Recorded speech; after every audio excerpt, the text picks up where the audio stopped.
বিবাহিত মহিলারা যদি নাকফুল না পরে তাহলে স্বামীর অমঙ্গল হয়, স্বামীর ক্ষতি হয়, স্বামীর হায়াত কমে যায়, এরকম একটা কথা প্রচলিত আছে। এই কথাটা কতটুকু সঠিক? সম্প্রতি 11 বছরের এক মেয়ে বয়ফ্রেন্ডের সঙ্গে পলায়ন করেছে। এ ধরনের ঘটনার পুনরাবৃত্তি রোধে অভিভাবক হিসেবে আমাদের করণীয় কি? সব হিন্দু মেয়ের সাথে অবৈধ সম্পর্কে ছিলাম, তারপর বুঝতে পেরেছি আমি গুনাহের মধ্যে আছি, তাই মেয়েটির সাথে আর যোগাযোগ রাখিনি। হয়তো সে কষ্ট পেয়েছে, এখন কি আমাকে সেই মেয়ের কাছে ক্ষমা চেয়ে নিতে হবে? চলুন তাহলে আর দেরি না করে যে সমস্ত প্রশ্ন আমাদের কাছে চলে এসেছে ইতিমধ্যে সেগুলোর উত্তর দেওয়ার ফলে আমরা প্রবেশ করি। সম্প্রতি 11 বছরের এক মেয়ে বয়ফ্রেন্ডের সঙ্গে পলায়ন করেছে। এ ধরনের ঘটনার পুনরাবৃত্তি রোধে অভিভাবক হিসেবে আমাদের করণীয় কি?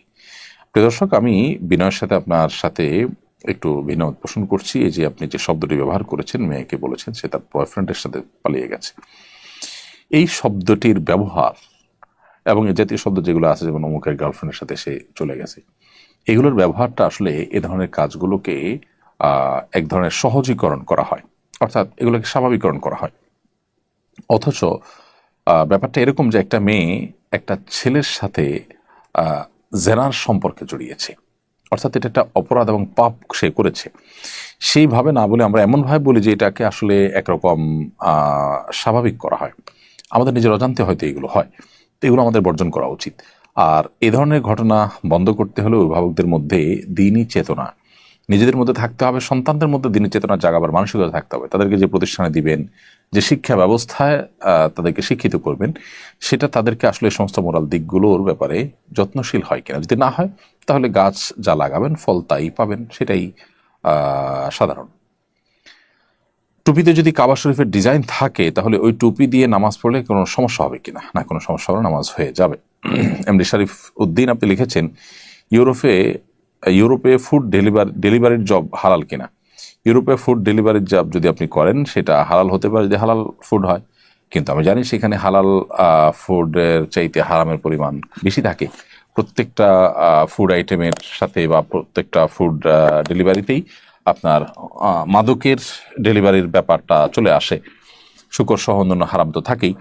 তো যেটা হারাম সেটা খাদ্য গ্রহণ করা বা পান করা যেরকম হারাম, সেটার জন্য আপনি ডেলিভারি ম্যান হিসাবে সহযোগিতা যে করলেন সেটাও কিন্তু হারাম হিসাবেই গণ্য হবে।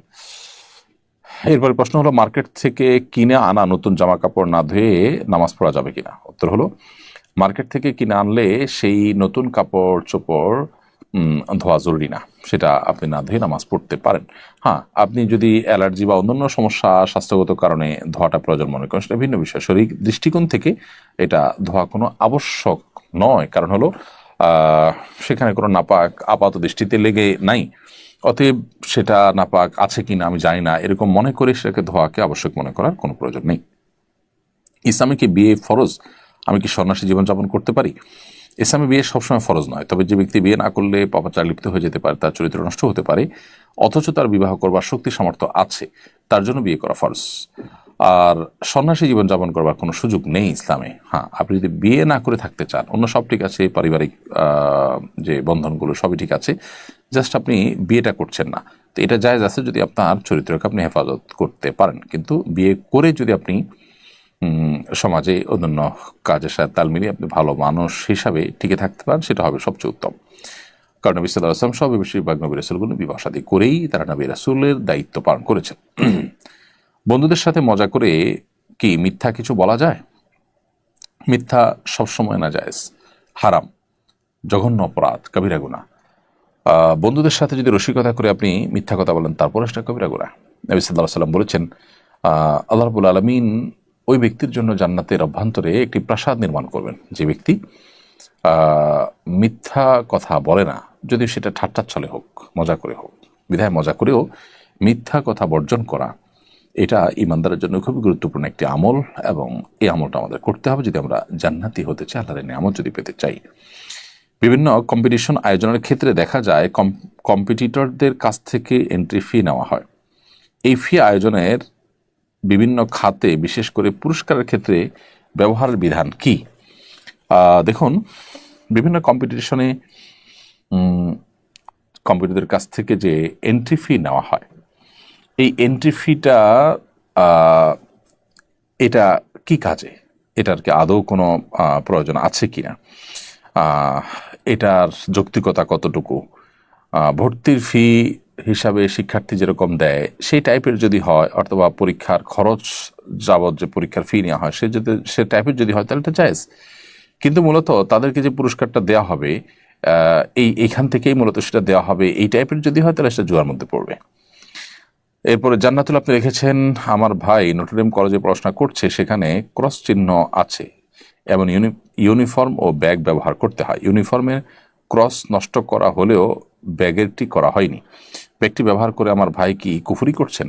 না, এটি ব্যবহার ফলে তিনি কুফরি করছেন ডাইরেক্ট এটা বলা যাবে না, তবে তার দিনই গায়রত, ইমানি গায়রতের দিক থেকে যে কোরআনের বর্ণনা অনুযায়ী আল্লাহ তাআলা ঈসা আলাইহিস সালামকে জীবিত তুলে নিয়েছেন, তিনি নিহত হননি। এই ক্রুশ চিহ্ন এটা ধারণ করে খ্রিস্টানরা আমাদের এই চিন্তার পরিপন্থী চিন্তা বা বিশ্বাস ধারণ করে, লালন করে। সেই জন্য আমাদের কর্তব্য হবে যে এই জায়গা থেকে তাদের সাথে আমাদের যে পার্থক্যের জায়গা, তাদের যে আমাদের ব্যবধানের জায়গা, সেটা আমাদের কাজে কর্মে, আমাদের আচরণে প্রমাণ করা। আপনি তাদের সাথে একাত্মতা প্রকাশ পায় এরকম কাজ করেন, সেটা অবশ্যই গর্হিত। এই জন্য এটা নষ্ট করে ফেলা উচিত বা এটা তুলে ফেলা উচিত। আর না তুললে কুফরি করছেন না, কিন্তু আপনি অবশ্যই গুনাহে লিপ্ত বা খারাপ কাজ করছেন, কারণ আপনি এক ধরনের ভুল বিশ্বাস এর যে সিম্বল সেটাকে আপনি ধারণ করছেন। রাফিন আপনি লিখেছেন, হিন্দুর উপর জুলুম করলে বা তার হক নষ্ট করে ফেললে কি করব, কিভাবে এর থেকে মুক্তি পাওয়া যাবে, কি করলে আল্লাহ পরকালে আমাকে জালেমের কাতার দাঁড় করাবেন না? যদি আর্থিক কোনো হক নষ্ট করে থাকেন তাহলে তাকে বা তার পরিবারকে, তার ওয়ারিসদেরকে সেটা ফেরত দিবেন। আর যদি সেটা না হয়ে অন্য কোনোভাবে তাকে কষ্ট দেন, জুলুম করে থাকেন, তাহলে এটা কঠিন। জীবদ্দশা থাকলে তার কাছ থেকে মাফ আদায় করে নিতে পারেন। যদি সেটা না করতে পারেন তাহলে তবায় নাসুহা, খাঁটি তওবা এবং নেকামল বাড়িয়ে করা এবং দান সাদকা ইত্যাদির মধ্য দিয়ে এ ধরনের অপরাধের দায় থেকে মুক্ত থাকার জন্য আল্লাহ তাআলার কাছে আপনি দোয়া করবেন।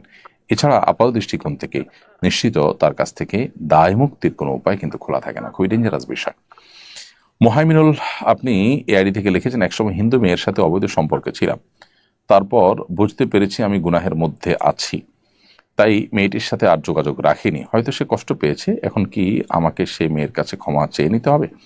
আল্লাহ তাআলার কাছে তওবা করবেন এবং সম্ভব হলে আপনি যে আসলে সেরাই কারণে ফিরে এসেছেন এবং নিজের ভুল বুঝতে পেরেছেন, তাকে সে মেসেজ বার্তা দিবেন। তার কোনো হক নষ্ট করে থাকলে তার সাথে প্রতিশ্রুতি দিয়েছেন, অথবা তার সাথে তাকে আপনি তার কোনো অধিকার নষ্ট করেছেন কোনোভাবে, আমি জানি না, সেরকম যদি হয় তাহলে সেক্ষেত্রে আপনি অবশ্যই তার কাছ থেকে মাপ চাইবেন, কিন্তু সেই সাথে মূল মাপটা আল্লাহর কাছে এখানে চাইতে হবে আপনাকে। মাহমুদ হাসান মারুফ আপনি লিখেছেন, ব্যবসার ক্ষেত্রে মজুদকৃত পণ্য হতে কিছু অংশ অথবা সম্পূর্ণ অংশ বিক্রি না করে কিছুদিন পরে মূল্যবৃদ্ধি পেলে অধিক লাভে বিক্রি করার জন্য রেখে দেওয়া জায়েজ আছে কিনা? যদি এতে বাজারে কোনো ক্রাইসিস সৃষ্টি না হয়, ক্রাইসিস সৃষ্টি করার উদ্দেশ্য না হয়, তাহলে এটা জায়েজ আছে। তাহমিনা এই আইডি থেকে আপনি লিখেছেন, আমার জোড়া ব্রু জন্য বাজে লাগে, এজন্য আমি যদি জোড়া ব্রু জায়গাটুকুতে ব্রু উঠাই তাহলে কি কিছু হবে? পুরো শরীরের লোম উঠানো যাবে? ব্যাপারটা এরকম যে আপনি এটা শারীরিক একটা ত্রুটি মনে করছেন, তাহলে পার্ট অফ ট্রিটমেন্ট হিসাবে যদি এটা করেন সেটা আপনি করতে পারেন। এরপরে রায়হানুর রাসেল আরাফাত লিখেছেন, ইতালিতে কাপড়ের ব্যবসা শুরু করতে চাই, কিছু কাপড় পরলে নারীদের পর্দা ঠিকভাবে হয় না, এগুলো বিক্রি করলে কি আমার উপার্জন হালাল হবে? আপনার পরামর্শ চাই। অমুসলিমরা যাদের জন্য ইসলাম শরিয়া প্রযোজ্য নয়, তারা যদি এই ধরনের পোশাক কিনে তো সেক্ষেত্রে জায়েজ, কিন্তু আসলে এই ধরনের পোশাক আশাক পরে সমাজে বিপদ দিকে যে সয়লাভ করা হবে সেটার কারণে ইমানদাররা ফিতনায় পতিত হবে, মানুষের গুনাহের দ্বার উন্মুক্ত হবে। এইসব দিক বিবেচনা এটা আপনার অ্যাভয়েড করা উচিত। আর যদি এমন হয় যে বাসায় পড়তে পারে, বাসা বাইরে পড়তে পারে, এটা যে আসলে বাইরেই পড়বে এমন কোনো নিশ্চয়তা নাই, তাহলে সেক্ষেত্রে এটা বিক্রি করতে পারেন। এখন আপনি যেখানে কথা বলছেন এই সমস্ত দেশে সাধারণত এ ধরনের স্বল্প বসনা নারীরা তারা এ ধরনের পোশাক পরে বাইরে র্যান্ডমলি চলাফেরা করে, যেটা তাদের নিজের পর্দার বিধান শুধু লঙ্ঘনই হয় তা না, তারা অমুসলিম, তার জন্য হয়তো পর্দার বিধান প্রযোজ্য নয়, কিন্তু অন্য যে মানুষগুলো আছে, মুসলমানরা যারা আছে, পুরুষরা যারা আছে, তাদের ফিতনায় পতিত হওয়ার কারণ হয়। সেই জায়গা থেকে এটা আপনার অ্যাভয়েড করে অন্য কোনো ব্যবসার চিন্তা আপনার করা উচিত। আইনুল হক আপনি লিখেছেন, আমার বাবা বাসায় অজু করে জুমার নামাজ পড়তে যাবার সময় মসজিদের কাছাকাছি যাবার পর একটি মোটরসাইকেল এসে ওনাকে লাগিয়ে দেয়, হাসপাতালে নেওয়ার পর তিনি মারা যান, বাবা শহীদের মর্যাদা পাবেন কিনা? আমার বাবার জন্য দোয়া করবেন। ভাই আইনুল হক, আপনার বাবার জন্য অবশ্যই মনে প্রাণে দোয়া করি, আল্লাহ আপনার বাবাকে পরিপূর্ণ শাহাদাতের মর্যাদা দান করুন। আর হ্যাঁ, তিনি অবশ্যই শাহাদাতের মর্যাদা পাবেন, কারণ নবী সাল্লাল্লাহু আলাইহি ওয়াসাল্লাম 5 শ্রেণী মানুষকে যে শাহাদাতের মর্যাদা পাবেন বলেছেন, তাদের মধ্যে থেকে এক শ্রেণী মানুষ হলেন যিনি কোনো কিছুর নিচে দেয়াল চাপা দিয়ে ইত্যাদিতে মারা গেছেন। তো এখানে বাইক চাপা বা বাইকের নিচে পড়ে বা আঘাত খেয়ে তিনি মারা গেছেন, এই আকস্মিক মৃত্যু আশা করা যায় তাকে শাহাদাতের মর্যাদা এনে দিবে। নাইমুল ইসলাম লিখেছেন, আমি কুয়েতের একটি প্রত্যন্ত অঞ্চলে থাকি যেখানে আশপাশে 30 কিলোমিটার মধ্যে কোনো মসজিদ নাই। আমি কি শুক্রবার জুমার নিয়ত করব নাকি 4 রাকাত জোহরের নামাজ পড়ব? আমি ঠিক জানি না আপনি কোন জায়গায় আছেন। মরুভূমি, আশপাশে কোথাও কোনো জন সমাবেশ নাই, এরকম যদি হয় এবং সেখানে কোনো অফিসিয়াল কোনো ফরম্যাট নাই, কিচ্ছু নাই, তাহলে আপনি জোহর পড়বেন সেখানে। আর যদি সেখানে মসজিদ থাকে, আমি জানি যে মুসলিম কান্ট্রি হিসাবে প্রত্যেকটা মুসলিম কান্ট্রিতেই মসজিদের ব্যবস্থা আছে, একটু কাছে হোক একটু দূরে হোক, তাহলে আপনাকে জুমা পড়তে হবে গিয়ে। সুমাইয়া আক্তার ইভা লিখেছেন, আমার বিয়ের মহারণা হিসাবে গহনা দেওয়া হয়েছিল, কিন্তু বিয়ের পর আমার শাশুড়ি সেই গহনা নিয়ে গেছেন। তিনি তার কাছে রাখতে চান, কিন্তু আমি চাইলেও দেন না। এখন আমার কি করা উচিত? এগুলো আপনার হক। আপনার শাশুড়ি যে আটকিয়ে রেখেছেন, এটা তিনি অপরাধ করছেন এবং গুনাহগার হচ্ছেন। আপনি এটা তার কাছ থেকে উদ্ধার করলে সেটি আপনার অধিকার, জায়েজ রয়েছে আপনার জন্য। এরপরে বিদ্রোহী তরুণ আইডি থেকে আপনি লিখেছেন, বাসায় পালা বেড়ের বাচ্চা যেন বাচ্চা না হয় সেজন্য অপারেশন করে নিয়েছি। এটা নিয়ে ইসলাম কি বলে? বাসায় পালা বিড়ালের বাচ্চা না হয় যেন সেজন্য যদি আপনি অপারেশন করেন এবং বন্ধ করেন, এটা জায়েজ আছে। মানুষের ক্ষেত্রে যেটা না জায়েজ, পশু পাখির ক্ষেত্রে সেটা সেভাবে প্রযোজ্য নয়।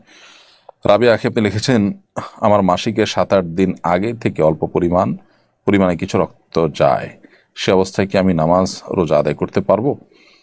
মাসিকের যে নির্দিষ্ট সময় আছে তার আগে পরে যদি এরকম দেখা যায়, যেটা আপনার মাসিকের যে ফিক্সড ডেট আছে তার আগে পরে হয়, তাহলে সেটা অসুস্থ হিসাবে বিবেচ্য হবে। ওই হিসাবে আপনি নামাজ পড়বেন ঠিক মতো, ওইটাকে মাসিক হিসাবে ধরবেন না, ওইটা অসুস্থ হিসাবে বিবেচিত হবে।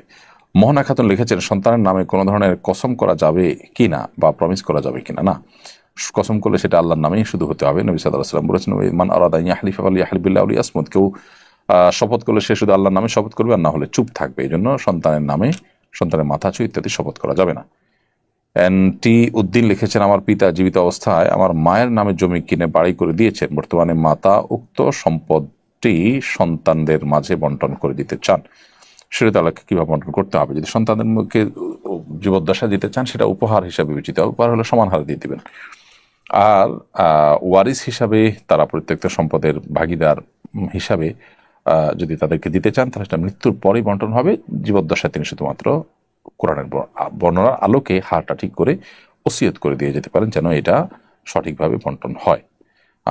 জীবদ্দশাতে বন্টন করা, প্রত্যেকটা সম্পদের বন্টন করা শরীয়তে বিধিবদ্ধ নয়। তবে হ্যাঁ, উপহার উপঢৌকন হিসাবে দিলে সেটা ভিন্ন বিষয়।